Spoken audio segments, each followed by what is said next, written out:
Thanks for joining me here on Conversations for Yoga Teachers. I'm your host, Karen Fabian, the founder of Bare Bones Yoga. I'm a yoga teacher with over 15 years of experience, a certified personal trainer, and an entrepreneur. My mission is this: to help you develop into a purpose-driven, confident yoga teacher, one who truly understands anatomy and how to share it clearly and confidently so that you can help your students learn and, as a result, grow your impact and connection.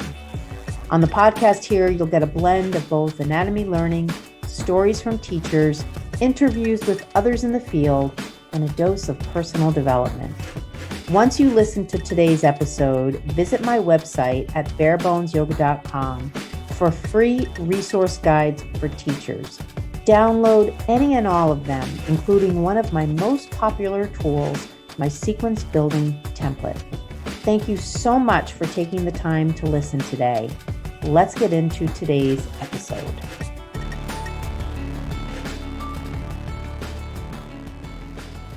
Hi, everybody. Welcome to Conversations for Yoga Teachers. I'm your host, Karen Fabian, and this is episode 129. So if you're a longtime listener to the podcast and you're catching this on YouTube, you might be wondering why you can see me if this is a podcast.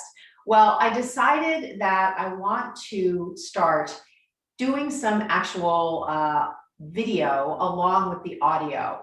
So I don't know if it'll be an ongoing thing for the long term. It's something that I'm trying because some of my favorite podcasts are actually podcasts that have a video component as well. Shout out to Rich Roll and Dr. Andrew Huberman, the Huberman Lab podcast.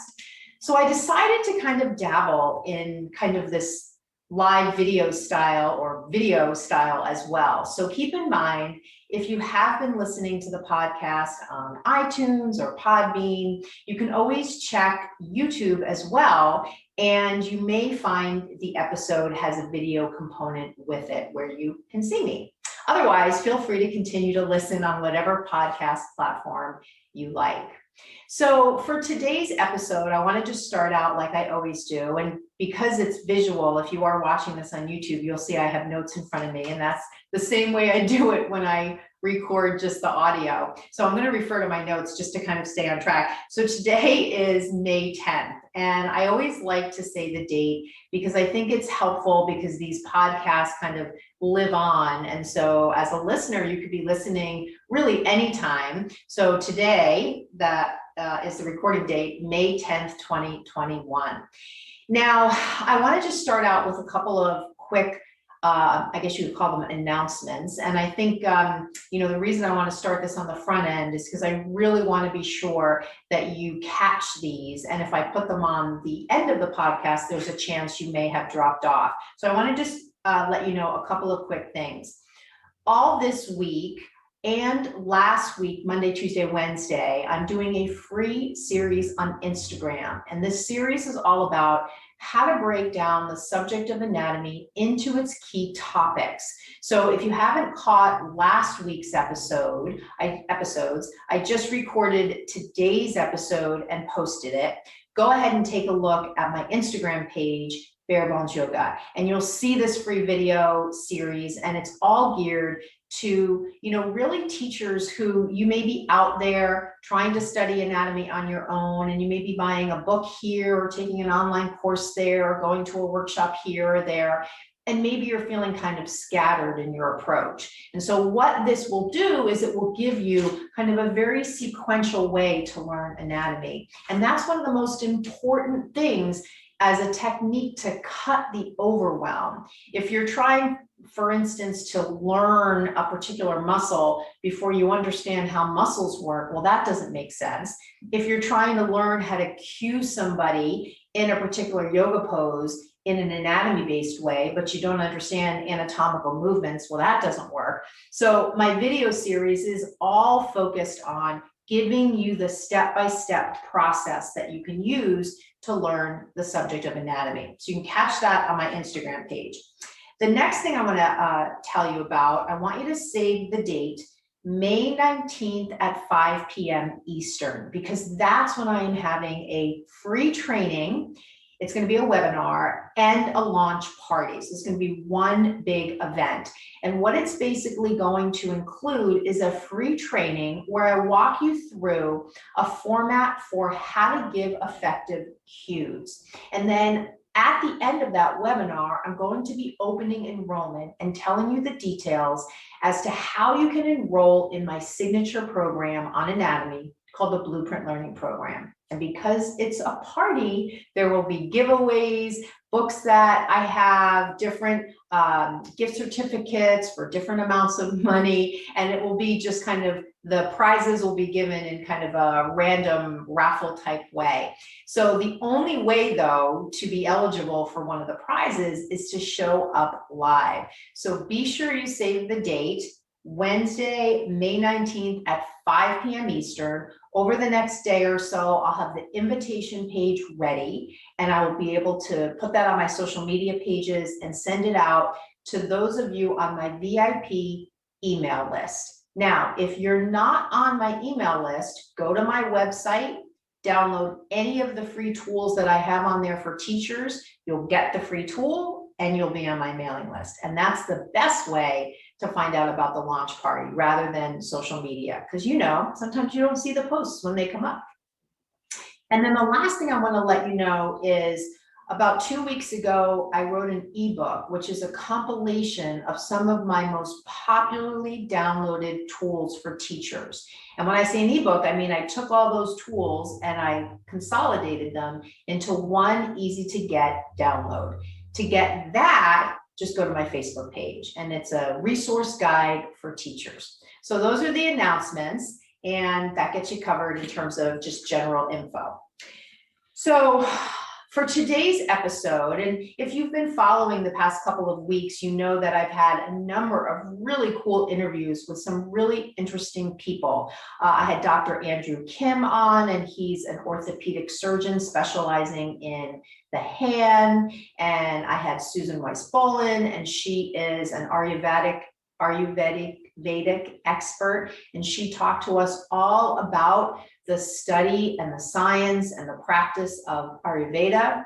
And I also had my friend Margaret Furtado on, who is a yoga teacher, and she recently graduated from medical school and matched at her dream hospital. And it was all about how you can follow your dreams and really make them a reality. So if you haven't caught any of those episodes, definitely go back and have a listen, especially the interview with Dr. Kim, because he gets into the nitty-gritty on hand anatomy. Now, today I'm doing obviously a solo episode, and what I wanted to do is piggyback on a conversation that I had in a training I held over the weekend. And this was a conversation on sequencing. And in this training, because one of the topics on our agenda was sequencing, it gave us a chance to really start to explore what are the steps to creating a yoga sequence. And this is something I've talked about on past episodes. However, number one, it's been a while since I've covered the topic. Number two, hello, it's a major topic for yoga teachers, because I always say the main way we have to share what we know as teachers, especially when it comes to anatomy, is via the cues we say, the sequences we offer, and the conversations we have with students. So sequencing is right on in there as one of the most important things that we need to be able to do well. And so this makes it a really relevant topic. And the other thing is, over the past couple of months, as I've been teaching these anatomy trainings, I've had a lot of conversations with teachers around sequencing. And one of the things that I noticed when I talk to them is the poses that teachers are selecting for their sequences tend to be postures that are fairly complex. And I don't always get the sense that teachers are selecting those postures intentionally. I get the sense that they're kind of including them because that's what people do, or that's in a class that they took. And this really gets to something that we're going to talk about today, which is having a really clear intention behind what you offer in your sequence, especially if it's something that's on the more complex side. Now, you may be listening thinking, oh, well, what's complex to you might be easy to me. Well, that may be true, and certainly from the perspective of the skill level of your student and your students in class, there's going to be a variety of skill levels there.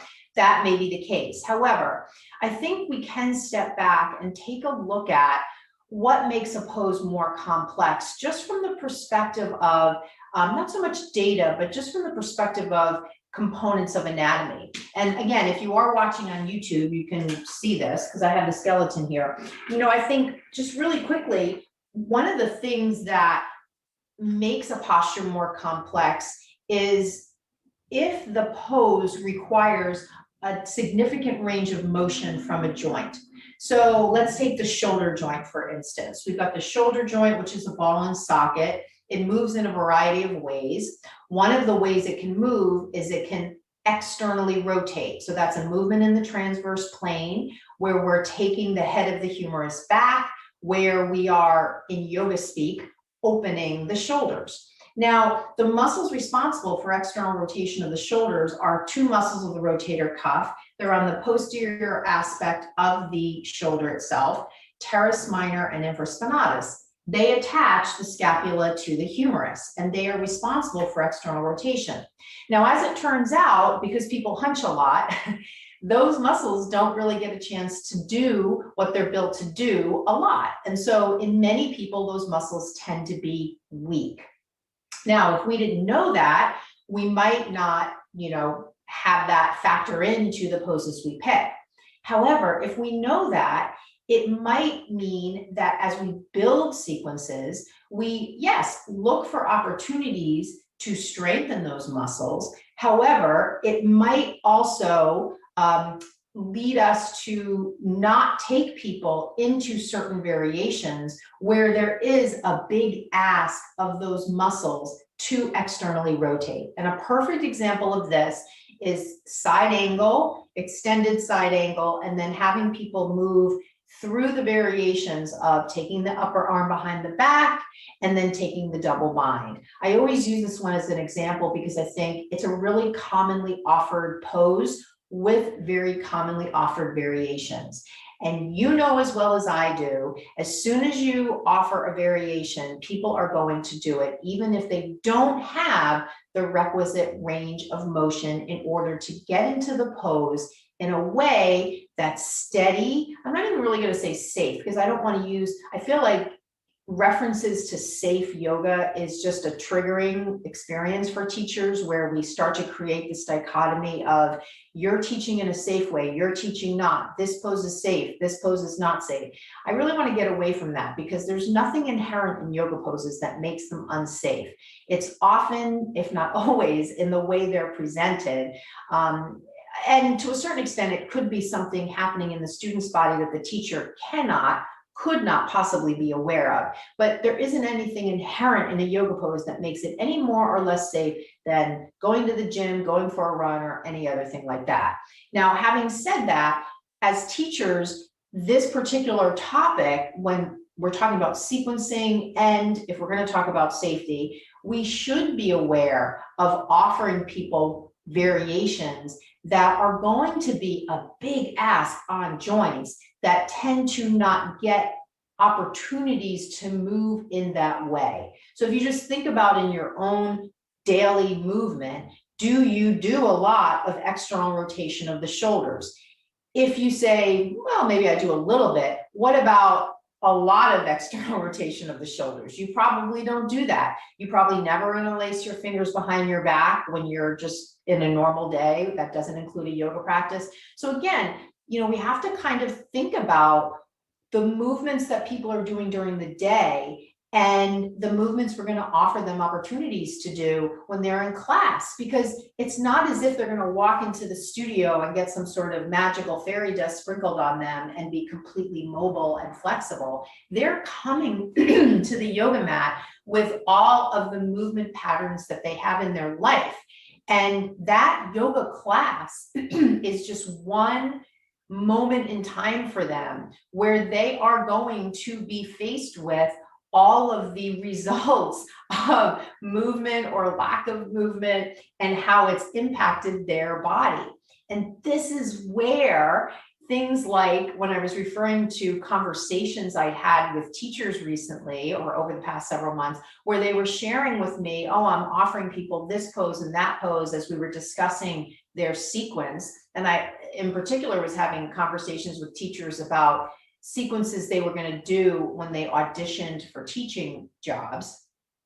And I was saying to them, most people are not going to be able to do that pose in a way that's, let's just say, in alignment.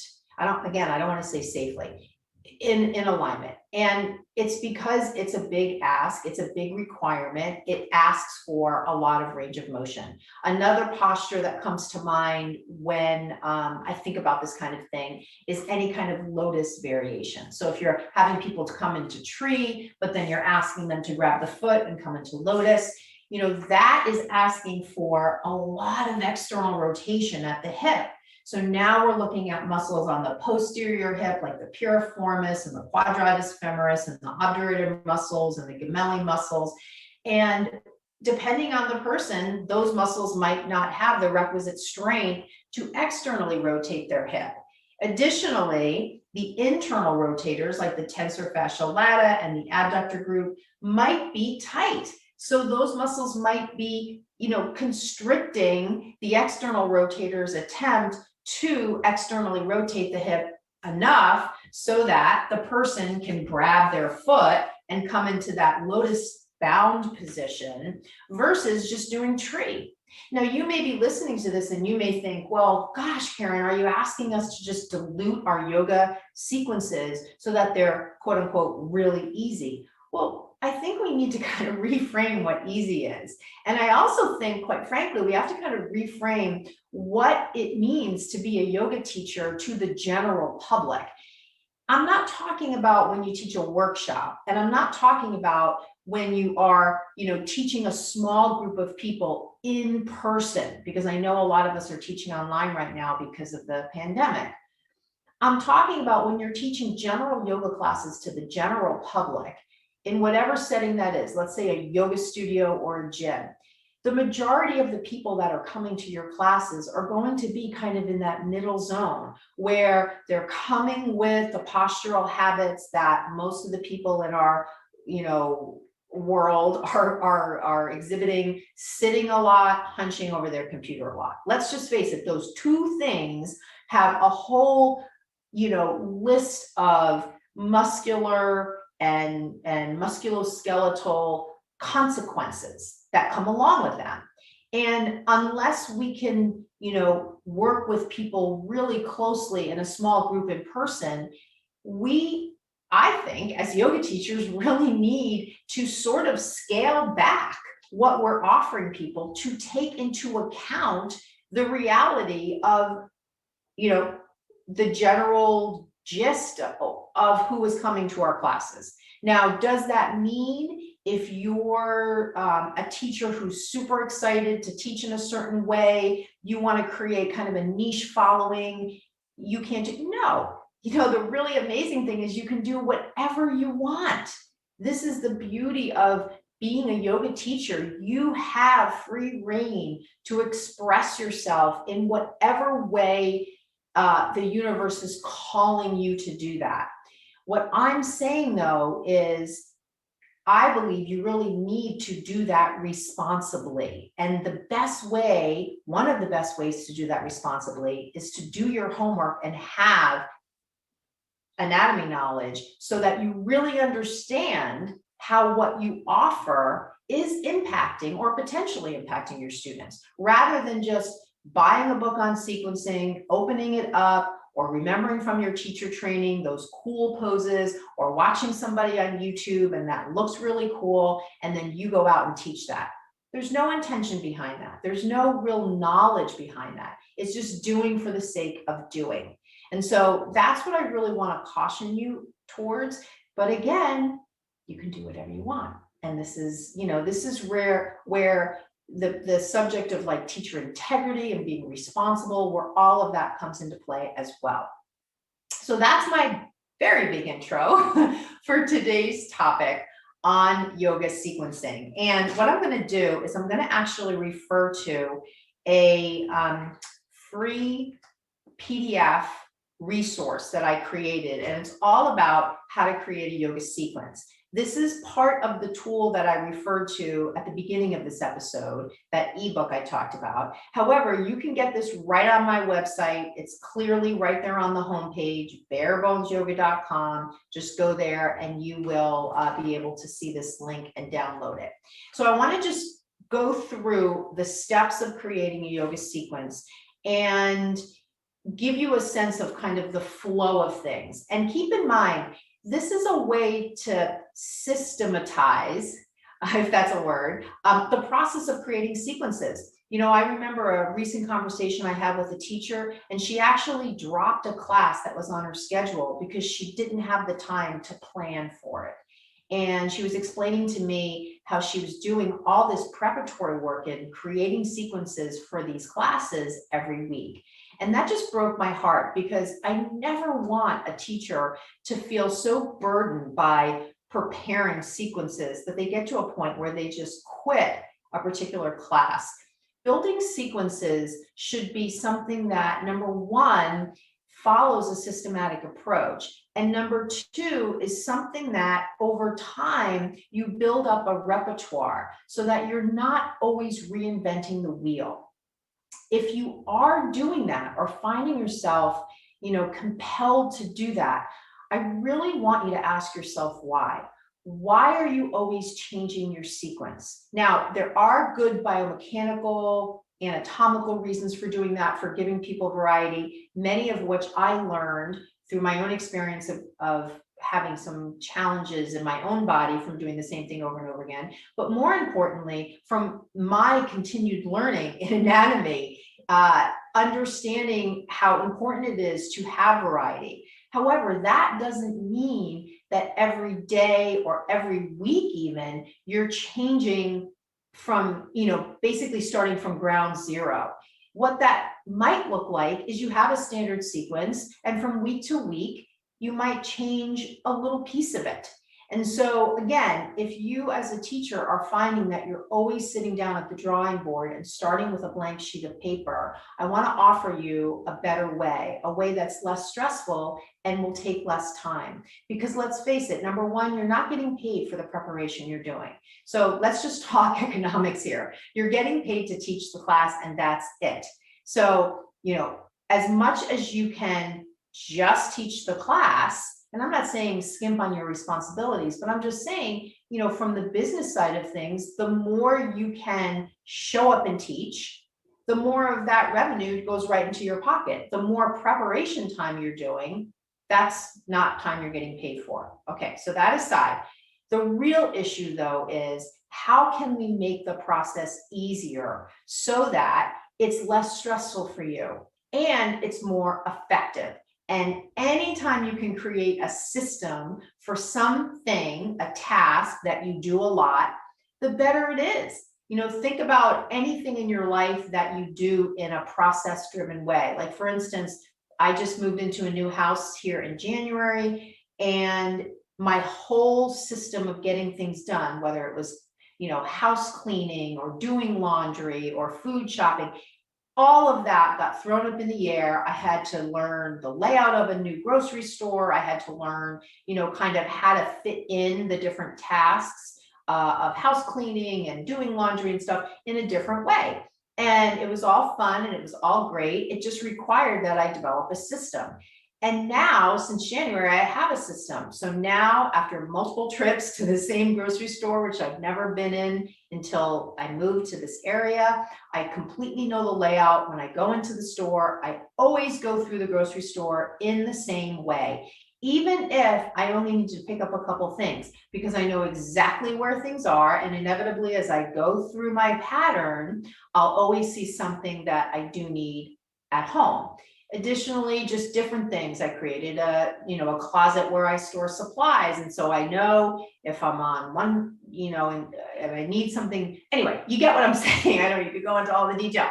The point is, I created a system. The more systems you have as a teacher, the less stress, the more organized, the less time, the more repeatable. As things are repeatable, we get to evaluate them. How's this working for us? I think you get the drift. Okay, so download the template right on my homepage. That way, when you listen to this episode, if you listen to it again, you can follow along. Even if you don't, you'll have, after listening to this, the template that I'm referring to, and you can use it over and over and over again.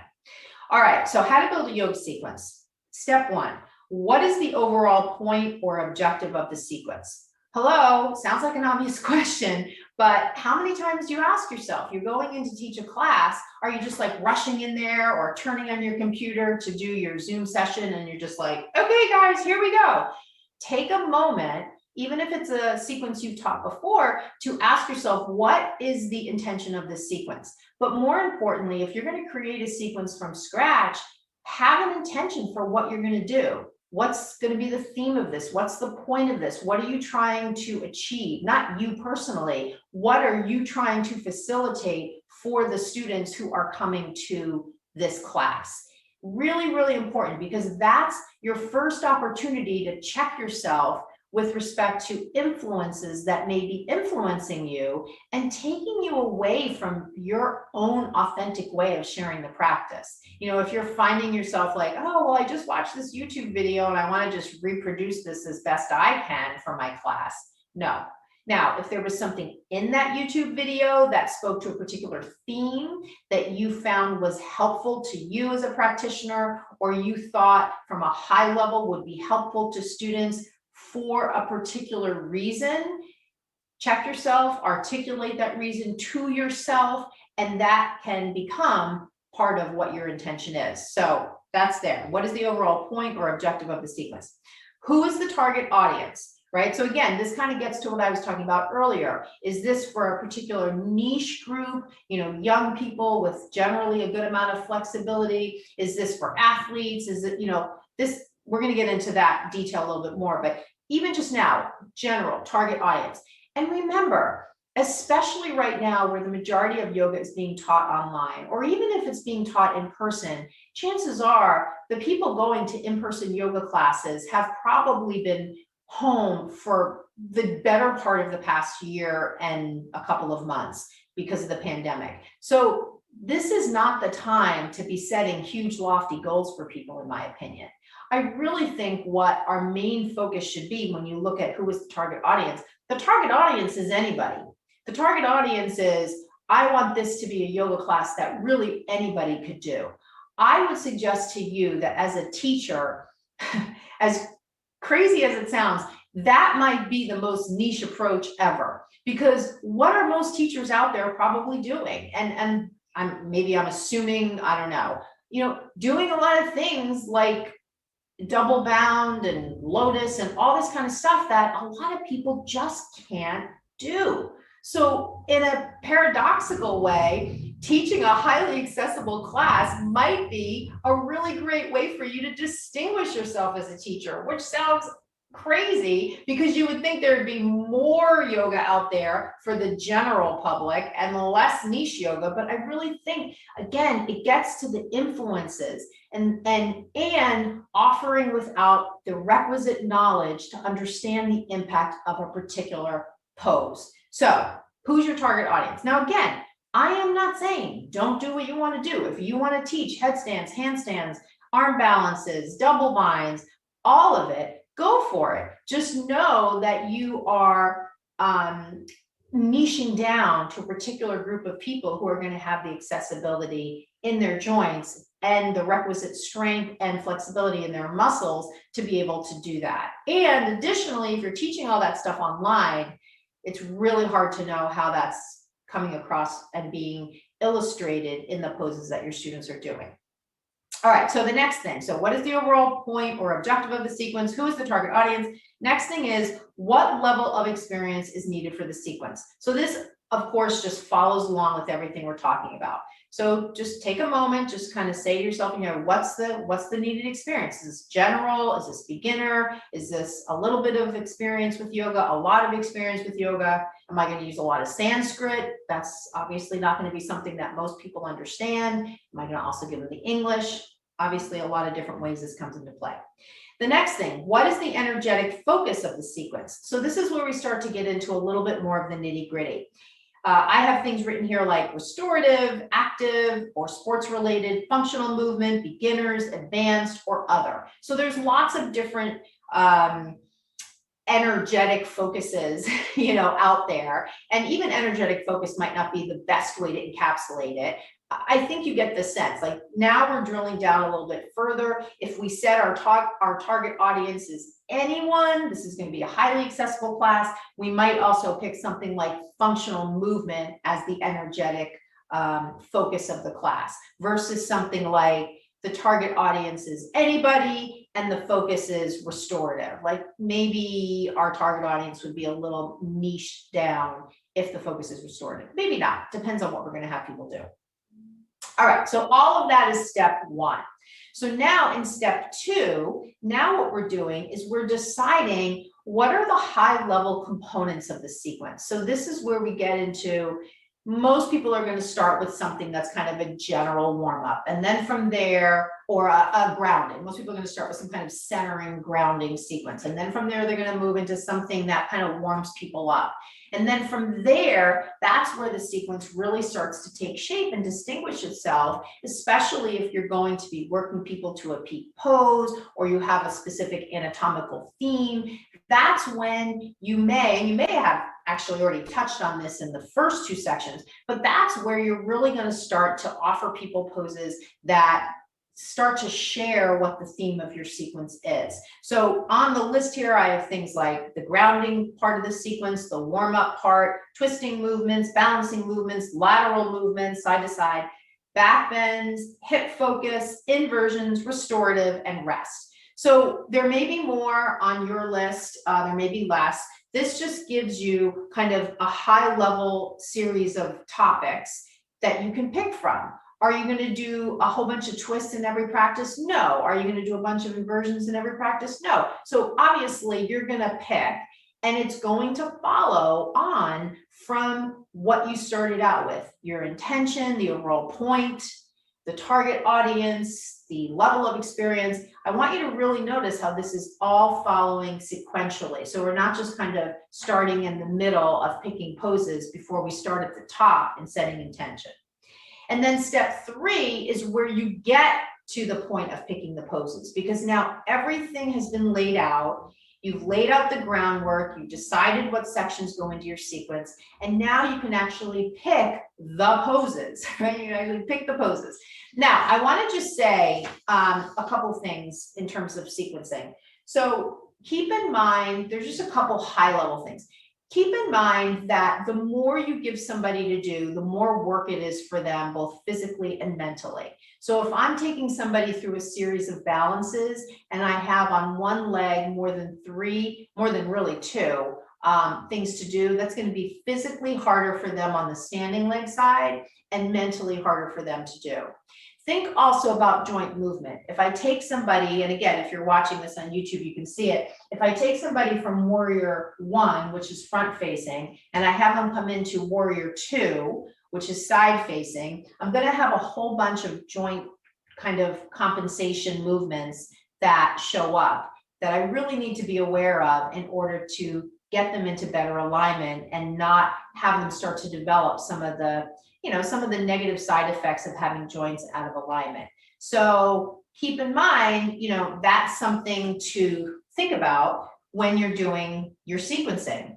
What kinds of things are you linking together? And also, if you do find yourself linking a bunch of things together, really stop and ask yourself why you're doing this. Whenever you're progressing in a sequence, instead of, in a way, regressing it, meaning just presenting it in a pure way, do this, do this, do this, do this, versus do this, then add on this, then add on this.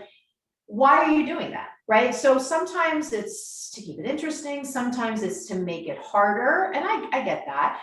Just keep in mind you want to have a good intention behind it, and like the things I'm talking about here, you want to be aware of the impact on the person in terms of what does it mean kind of from an anatomy standpoint to go from a position where the pelvis is centered towards the front of the mat and now we're turning the pelvis to the side. What does it mean to work from the ground and then come right up? If you have, let's say, somebody in some kind of crescent twist and then you have them come up and go into triangle. You know, what kind of requirement is there for their nervous system, for their joints, for their muscles? And also, just on a really basic level, how many things you link together just takes more effort for the person to process. And we know from just an exercise standpoint, the more we give people to do, in many cases, their proficiency at that is going to degrade. And so if we want people to have the best opportunity to stay in good alignment, to stay steady in their poses, we'd be better served, they'd be better served, if we would cut all of this linking of stuff and we would just basically say, do this, hold, do that, hold. And pace is always a variable that can lend itself to providing challenge without using complex sequencing as a way to present challenge. If I have people holding poses longer, that presents a challenge without having to link a bunch of poses together. Now, of course, a sequence is linking poses together, but I want to make the distinction between just the general linkage of poses in a sequence versus within the sequence, linking a bunch of things together or doing a bunch of things, like I was saying earlier, on the same leg that fall into the category of balance, that kind of thing. So, you know, when you download the PDF that lays this all out, you're going to see I run through an actual example. I'm not going to do that now. I wanted here to really go over kind of high level what the considerations are when you're building your sequences. And remember, the overarching idea of this is to really give you a systematic way to approach building sequences. If you're feeling any sense of overwhelm around creating sequences, to help address that in a positive, functional way. And really, from an overall standpoint, to give you a chance to check in with yourself around why you're offering the things that you are, and to make sure that whatever you're doing in your sequencing really resonates with you and your true purpose as a teacher. And I'm going to end this episode by really, you know, offering you, not offering you, but really sharing just this idea that in order for us, whether it's sequencing or cues, whatever it is, to be able to do that in an authentic way, meaning we feel comfortable doing it. Like I feel totally comfortable and in my true zone of authentic way of being, standing here and talking to you now. I don't feel like I'm trying to be like anybody else. I don't feel influenced by anybody else. I feel really comfortable sharing what I'm sharing. And that's a feeling that I want for you as well. Now, the way that you get there is, sounds kind of funny, is you really kind of disconnect from the external influences and you spend time with yourself, asking yourself questions about what kind of teacher do I want to be? What kind of students do I want to help? How do I want to help them? What do I want to be offering them? How do I want to present it? What kinds of training might help me do those things in a better way? Like, there are so many good questions you can ask yourself as a teacher that as you sit in silence and ask yourself these questions, your intuition, I was going to say your intuitive nature, but your intuition, your inner teacher is going to start to, you know, answer. And that's how you're going to really find, I think, how you're really going to find your way. Much more than letting the external influences sway you to teaching in a particular way or saying things in a particular way. And once you lock in on all of what makes you an authentic teacher, that's when your confidence is going to go up and your connection with your students, even if you're just teaching on Zoom, your connection online, your connection with your students is really going to grow, because everything you say is going to be coming from you. Now, having said that, you may be thinking, well, that sounds great, Karen, but I really don't feel like I have enough anatomy knowledge in order to share cues with students. Well, remember what I said at the beginning. You're going to follow my Instagram series last week and this week, watch the ones from last week. And then you're going to come to my webinar, my free training and launch party next Wednesday at 5 p.m. I'm going to give you all sorts of information about cues, how to give effective cues, and also open enrollment for my program on anatomy, which, no surprise, teaches you anatomy in a step-by-step way. So we have come to the end of this podcast episode. This is really the first one I'm doing in this video and audio format. So I hope you've enjoyed it. I hope the video aspect has been clear and good for you. I hope the audio aspect has also been clear. I would love to hear any feedback you have, especially if you're watching this on YouTube. So if you are watching it on YouTube, please leave a comment. If you're listening via the podcast, send me a DM, post on my social media pages. In some way, let me know that you listened and what came up for you as you listened. I want to thank you so much. If you've reached the end of this episode, I want to give you a huge shout out for sticking with it. I consider listening to podcasts continuing education. And so I really want to just give you a shout out for staying focused and staying on and absorbing whatever information resonated with you.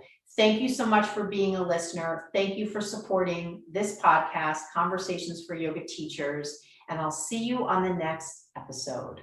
Namaste. Thank you so much for listening to Conversations for Yoga Teachers. I am your host, Karen Fabian, and I just want to remind you, if you would like to get on the wait list for my 2 premier programs, the Blueprint Learning Program and my mentorship program, all you need to do is visit my website, barebonesyoga.com, and the links to get on the wait list for both of these programs are right on the homepage. Thanks for listening, and see you on the next episode.